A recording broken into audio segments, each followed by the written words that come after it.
മാസപ്പടി കേസിൽ CBI അന്വേഷണം ആവശ്യപ്പെട്ടുള്ള പൊതുതാൽപര്യ ഹർജിയിൽ തനിക്കും എക്സാലോജിക് കമ്പനിക്കുമെതിരായ എല്ലാ ആരോപണങ്ങളും നിഷേധിച്ച് മുഖ്യമന്ത്രി പിണറായി വിജയന്റെ മകൾ ടി വീണ. കരാർ പ്രകാരമുള്ള പണം കൈമാറ്റമാണ് നടന്നത് എന്നും എക്സാലോജിക് ബിനാമി കമ്പനിയാണ് എന്നുള്ള വാദം അടിസ്ഥാനരഹിതമാണ് എന്നും ഹൈക്കോടതിയിൽ സമർപ്പിച്ച മറുപടി സത്യവാങ്മൂലത്തിൽ വീണ വിജയൻ പറയുന്നു. മാധ്യമപ്രവർത്തകനായ MR അജയനാണ് കരിമണൽ കമ്പനിയായ CMRലും വീണയുടെ എക്സാലോജിക് കമ്പനിയുമായി ബന്ധപ്പെട്ട ഇടപാടിൽ CBI അന്വേഷണം ആവശ്യപ്പെട്ട് ഹൈക്കോടതിയെ സമീപിച്ചത്. തുടർന്ന് വീണയും പിണറായി വിജയൻ അടക്കമുള്ള എതിർകക്ഷികളും മറുപടി സമർപ്പിക്കാൻ കോടതി നിർദ്ദേശിച്ചിരുന്നു. കഴിഞ്ഞ ദിവസം സമർപ്പിച്ച മറുപടി സത്യവാങ്മൂലത്തിൽ പിണറായി വിജയൻ തനിക്കെതിരെ ഉന്നയിച്ചിരുന്ന എല്ലാ ആരോപണങ്ങളും നിഷേധിച്ചിരുന്നു. ഇതിന് പിന്നാലെയാണ് വീണയും മറുപടി സമർപ്പിച്ചിരിക്കുന്നത്. CMRL എക്സാലോജിക് ഇടപാടുകൾ സംബന്ധിച്ച് ആദ്യമായാണ് വീണയുടെ ഭാഗത്തു നിന്ന് രേഖാമൂലമുള്ള വിശദീകരണം വന്നിരിക്കുന്നത്. ഇടപാടുകൾ പൂർണ്ണമായും നിയമപ്രകാരമുള്ളതാണ് എന്ന് സത്യവാങ്മൂലത്തിൽ വീണ ചൂണ്ടിക്കാണിക്കുന്നുണ്ട്. മുഖ്യമന്ത്രിയുടെ മകളായതിനാൽ തന്നെ മോശക്കാരിയായി ചിത്രീകരിക്കാനാണ് ശ്രമമെന്നും തെറ്റിദ്ധരിപ്പിക്കപ്പെടുന്നതും വാസ്തവ വിരുദ്ധവുമായ കാര്യങ്ങളാണ് ഹർജിയിലെന്നും വീണ പറയുന്നുണ്ട്. എക്സാലോജിക്കിന്റെ രജിസ്ട്രേറ്റ് ഓഫീസായി CPM സംസ്ഥാന കമ്മിറ്റി ഓഫീസായ AKG സെന്ററിന്റെ വിലാസം നൽകിയതുമായി ബന്ധപ്പെട്ട് ഹർജിയിലുള്ള ആരോപണങ്ങൾ തെറ്റാണ് എന്നും വീണ സത്യവാങ്മൂലത്തിൽ പറയുന്നുണ്ട്. എക്സാലോജിക്ക് 2014 താൻ സ്ഥാപിച്ച കമ്പനിയാണ്, ബനാമി സ്ഥാപനമല്ല. 2016 തന്റെ പിതാവ് മുഖ്യമന്ത്രിയായത് എന്നും കമ്പനിയുടെ പ്രവർത്തനങ്ങളിൽ അദ്ദേഹത്തിന് പങ്കില്ല എന്നും വീണ പറയുന്നുണ്ട്. മാതാവ് കമല വിജയന്റെ പെൻഷൻ പണം ഉപയോഗിച്ചാണ് സ്ഥാപനം രൂപവൽക്കരിച്ചത്. ഭർത്താവും സംസ്ഥാന പൊതുമരാമത്ത് മന്ത്രിയുമായ മുഹമ്മദ് റിയാസിന് കമ്പനിയുമായി യാതൊരുവിധ ബന്ധവുമില്ല. റിയാസിന്റെ പണം കമ്പനിയിലേക്ക് വന്നിട്ടേയില്ല. കോവളം കൊട്ടാരം കൈമാറ്റത്തിൽ തനിക്ക് പങ്കുണ്ട് എന്നത് വെറും ആരോപണം മാത്രമാണ്.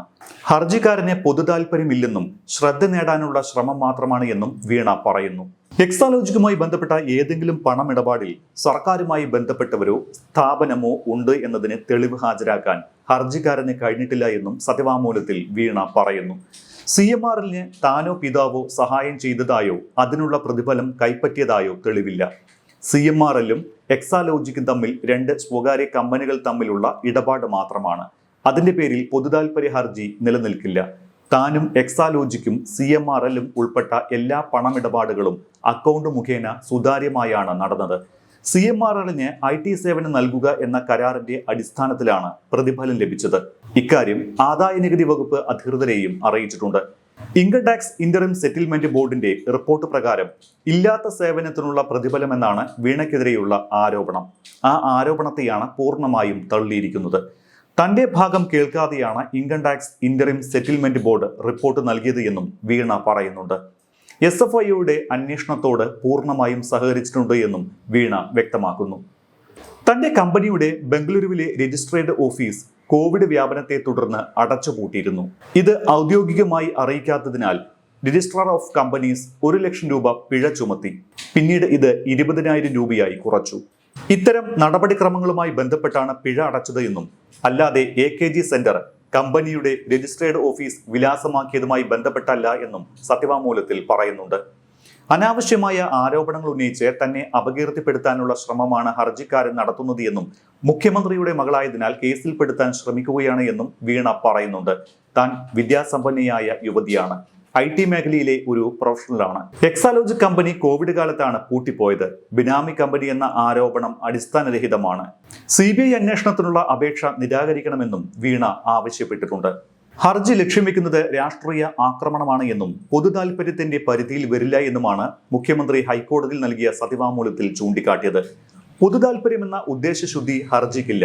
ഹർജിക്കാരനായ മാധ്യമപ്രവർത്തകൻ MR അജയന് കേസുമായി ബന്ധപ്പെട്ട് നേരിട്ട് വിവരങ്ങളൊന്നുമില്ല.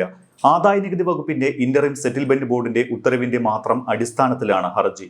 തന്നെയും തന്റെ മകളെയും ടാർഗറ്റ് ചെയ്യുകയാണ്. 2 കമ്പനികൾ തമ്മിലുള്ള സാമ്പത്തിക ഇടപാടുകളാണ്. നിലവിൽ SFIO അന്വേഷണം നടക്കുന്നതിൽ മറ്റ് കേന്ദ്ര ഏജൻസികൾ അന്വേഷണം എടുക്കേണ്ടതില്ല എന്നും മുഖ്യമന്ത്രി സമർപ്പിച്ച സത്യവാങ്മൂലത്തിൽ ചൂണ്ടിക്കാട്ടിയിരുന്നു. സംസ്ഥാന സർക്കാരിനെ കക്ഷി ചേർക്കാത്ത നടപടി ഫെഡറൽ ബന്ധങ്ങളെ നിലനിർത്തുന്ന ഭരണഘടനാ ചട്ടങ്ങളെ ഇല്ലാതാക്കുമെന്നാണ് മറുപടി സത്യവാങ്മൂലത്തിൽ മറ്റൊരു പ്രധാന വാദം. മാസപ്പടി കേസിൽ അന്വേഷണം വേണ്ട എന്ന വിജിലൻസ് കോടതി ഉത്തരവിനെ കോടതിയിൽ ചോദ്യം ചെയ്യാതെ CBI അന്വേഷണം ആവശ്യപ്പെട്ട് ഹൈക്കോടതിയിൽ ഹർജി നൽകിയത് അംഗീകരിക്കാനാകില്ല എന്നും സത്യവാങ്മൂലത്തിൽ പറയുന്നു.